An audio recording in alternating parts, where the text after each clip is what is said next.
கரூர்ல நடந்தது தானா நடந்தது, யாராலேயோ நடத்தப்பட்டது அப்படின்னு நினைக்கிறீங்களா? தானா நடந்ததா அப்படிங்கிறது கேள்விகள் இருக்கு. இன்னைக்கு வரைக்கும் சிபிஐல விசாரிச்சுக்கிட்டு இருக்காங்க. ஓகே. சோ அந்த கேள்வி இருக்கு. தானா நடக்காட்டியும் ஏதாவது ஒரு கலாட்டா நடந்துருதுன்னா அது திமுகவுக்கு அனுகூலமா இருந்திருக்கும். நீதி பிடிக்கலன்னா தீர்ப்பை பிடிக்கலன்னு சொல்லலாம். நீங்க சரி, நீதிபதி பாப்பான், அவரு சங்கி, அவர் ஆர்எஸ்எஸ், இதெல்லாம் தேவையில்லாத விஷயம். அப்படி பார்த்தா திமுக ஸ்டாலின் அவர்கள் ஒரு கல்யாணத்துல பங்கு பெறுறாரு. அது ஒரு ஜட்ஜு வீட்டு கல்யாணம். நம்ம பேசலாமா? அம்மா ஜெயலலிதா அவர்கள் பள்ளிக்கூடத்து பசங்களுக்கு கொடுத்தாங்க. இது உண்மையா சொல்றதுன்னா காலேஜில் யாரும் லேப்டாப்பை வச்சுக்கிட்டு டைப் பண்றது எல்லாம் நான் ஐஐடியா எல்லாரும் கரெக்டா 18 வயசு பூர்த்தியான கடைசி வருட காலேஜ் ஸ்டூடெண்ட்ஸ்க்கு நீங்க லேப்டாப் கொடுத்தா அவன் நேரா போய் லேப்டாப்க்கு கவர் போட்டுட்டு வந்துட்டான். வேற கலர். என்ன கலர் போட்டாங்க? விஜய் கலர்ல போட்டாங்க. ஆரஞ்சு கிரீன்ல ஸ்டூடண்ட்ஸோட மனசு விஜய் பிடிச்சிட்டாரு அப்படின்னு எடுத்துக்கலாமா? ஃப்ரெண்ட்ஸ், இந்த கணினியெல்லாம் நல்லாவே இருக்கு, சும்மா சொல்லக்கூடாது, நல்ல குவாலிட்டியா இருக்கு. அதுல நான் செக் பண்ணி பார்த்தேன், ஒரு பாட்டு கூட போட்டு பார்த்தேன். அந்த பாட்டு நீங்களும் பாருங்க. உடனே தளபதி தளபதி விஜய் தளபதி தளபதி சாங்கு. இதுக்கு முன்னாடி எலெக்ஷன்லாம் காசு கொடுத்து கற்பூரத்துல சத்தியம் வாங்கி இதெல்லாம் நம்ம பார்த்துருக்கோம். இந்த வாட்டி அப்படிலாம் கிடையாது. நீ லேப்டாப் குடிக்கிறியா வாங்கிக்கிறோம், காசு குடிக்கிறா வாங்கிக்கிறோம். செய்யறதா நான் செய்வேன். நீங்க குடுக்கறதெல்லாம் நாங்க வாங்கிப்போம், ஆனா எங்களோட ஓட்டு விஜய்க்கு தான். அந்த மீம்ஸ் பாத்தீங்களா? நான் பாஜக நிர்வாகி. அதை உங்களுக்கு நான் நினைவுபடுத்துறேன். கரூர்ல நடந்தது தானா நடந்தது, யாராலேயோ நடத்தப்பட்டது அப்படின்னு நினைக்கிறீங்களா? தானா நடந்ததா அப்படிங்கிறது கேள்விகள் இருக்கு. இன்னைக்கு வரைக்கும் சிபிஐல விசாரிச்சுக்கிட்டு இருக்காங்க. ஓகே. சோ அந்த கேள்வி இருக்கு. அதே போல இங்கேயும் தானா நடக்காட்டியும் ஏதாவது ஒரு கலாட்டா நடந்துருதுன்னா அது திமுகவுக்கு அனுகூலமா இருந்திருக்கும். Okay okay. சான்ஸ் மிஸ் பண்ணிட்டாங்க. அவங்க எதிர்பார்த்தது நடக்கல. ஆமா, அவங்க டைம் வேஸ்ட் பண்ணிட்டாங்கம்மா. இந்து மக்களை திட்டி பார்த்தாங்க. சரி, மறைமுகமா அது இஸ்லாமியர்களையும் திட்டுற ஒரு இதுவா ஆயிடுச்சு. ஏன்னா கேக்குறான்ல, நான் தீபம் ஏத்துனா யாருக்கு என்ன பிரச்சனை, உடனே எங்களுக்கெல்லாம் எந்த பிரச்சனையும் இல்லைன்னு சொல்லிட்டாங்க. தர்கா தரப்புல இருந்து சொல்லிட்டாங்க. அப்போ மூஞ்சில அடிச்ச மாதிரி ஆயிடுச்சு. உலகத்திலேயே கோயில் நிர்வாகம் பக்தர்களுக்கு பதிலா பக்தர்களுக்கு எதிராக பேசினதுன்னா அது இந்த திருப்பரங்குன்றம் கோயில் நிர்வாகம் தான். ரொம்ப ஆச்சரியமான அறநிலையத்துறை நடவடிக்கை அது. சூப்பர். அதுல உடனே அடுத்த உருட்டு என்ன தெரியுமா? நீதி பிடிக்கலன்னா தீர்ப்பை பிடிக்கலன்னு சொல்லலாம். நீங்க சரி, நீதிபதி பாப்பான், அவரு சங்கி, அவர் ஆர்எஸ்எஸ், இதெல்லாம் தேவையில்லாத விஷயம். அப்படி பார்த்தா திமுக ஸ்டாலின் அவர்கள் ஒரு கல்யாணத்துல பங்கு பெறுறாரு. அது ஒரு ஜட்ஜு வீட்டு கல்யாணம். நம்ம பேசலாமா? அப்படி பேசினா அதுக்கு சரியா இருக்குமா? நீதிமன்றத்தை அவமதிக்கிற அந்த உரிமை யாரா இருந்தாலும் கிடையாது. அது சனாதன எதிரியா இருந்தாலும் உங்களுக்கு கிடையாது. நீங்க நீதிக்கு எதிரியா இருக்கலாம், ஆனா நீங்க அப்படிலாம் பேசிட்டு இருக்க முடியாது. அது ஒரு பேக் ஃபயர். சரி, தீபம் ஏத்தணும்னு சொன்னது இன்னொரு பேக் ஃபயர். இப்போ 505 வாக்குறுதி கொடுத்துருக்குறாங்கம்மா. அதுல அவர் கணக்குல வீக்கு 95% நாங்க நிறைவேற்றிட்டோம்னு சொன்னாரு. சரி, ஊரே சேர்ந்து அது பொய்ங்கிறத சொல்லிருச்சு. ஏன்னா எல்லா லாபியும் குழம்பி அவர் சொல்லாத வரைக்கும் கூட பரவாயில்லன்னு இருந்தாங்க. அவர் சொன்ன நாளைக்கும் எல்லாருக்கும் அப்படியே பொத்துக்கிட்டு வந்துருச்சு. உடனே தூய்மை பணியாளர்கள் ஒரு பக்கம் நியாயமான உரிமைக்காக போராடுறாங்க. அவங்களுக்கு இன்னைக்கு வரைக்கும் நியாயம் கிடைக்கல. செவிலியர்கள் எங்களுக்கு என்ன ஆச்சு, நீ சொன்ன வாக்குறுதி என்ன ஆச்சுன்னு அவங்க வந்துட்டாங்க. அவங்களுக்கு இப்போ ஒரு பயா மீடியாவா ஒரு 500 பேருக்கு மட்டும் ஆர்டர் போட்டுக்கிறதா கேள்விப்பட்டிருக்கேன். ஜாக்டோ ஜியோ தொழிலாளர் நல சங்கங்கள் அது போன வருஷமே ஆரம்பிச்சாங்க. அவங்க அப்போ செய்யறோம்னு சொன்னதுனால அடங்குனாங்க. திருப்பி ஆரம்பிச்சு அவங்களுக்கு ஒரு டெம்பரரியா அவங்களுக்கு அந்த இதெல்லாம் டாப்ஸ் கிப்ஸ் அதெல்லாம் வச்சு ஒரு விழாவெல்லாம் பண்ணி ஓய்வூதிய மேட்டர்ல கொஞ்ச நாளுக்கு அவங்களுடைய ஒரு அமைதியை வாங்கி இருக்கிறாங்க. சரி, கணினி மடிக்கணினி எப்ப கொடுக்குறேன்னு சொன்னாங்க?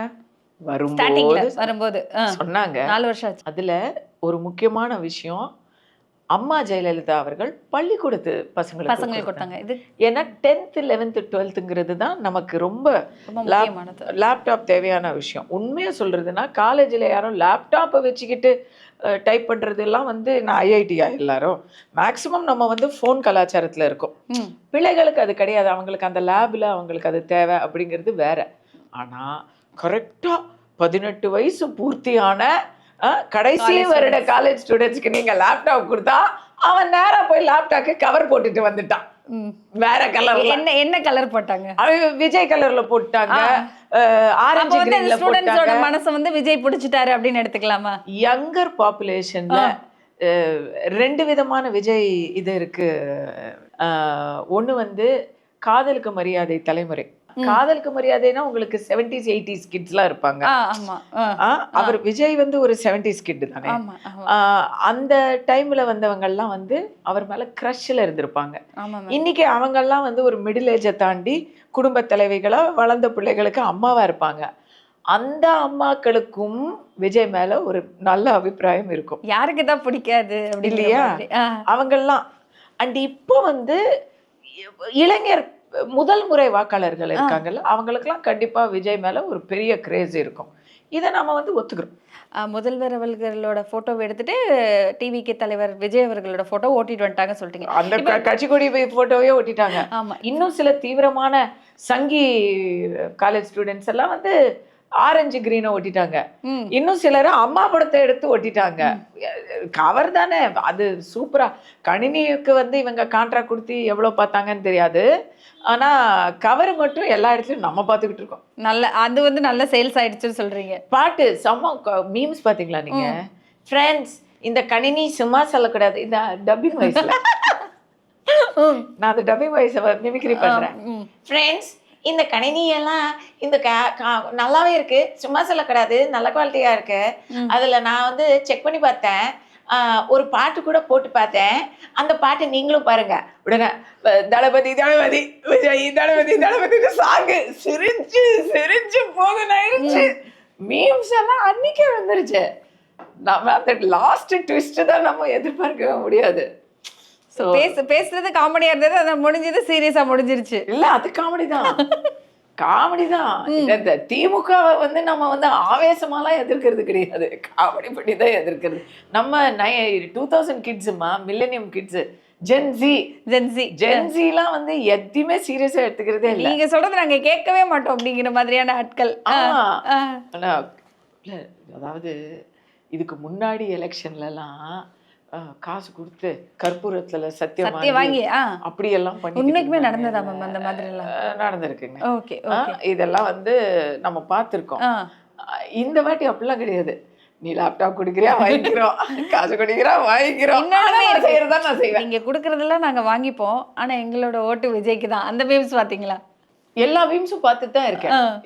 விஜய்க்கு வந்து ஒரு பெரிய மாஸ் இருக்கு, அதை நம்ம மறுக்கல. அவர் அந்த மாசை சரியான பாதையில யூஸ் பண்ணணுங்கிறது தான் பாஜக நிர்வாகியாக என்னுடைய கருத்து. ஓகே மேம், இன்னொரு விஷயம், விசில் வந்து சின்னம் கொடுத்துட்டாங்க.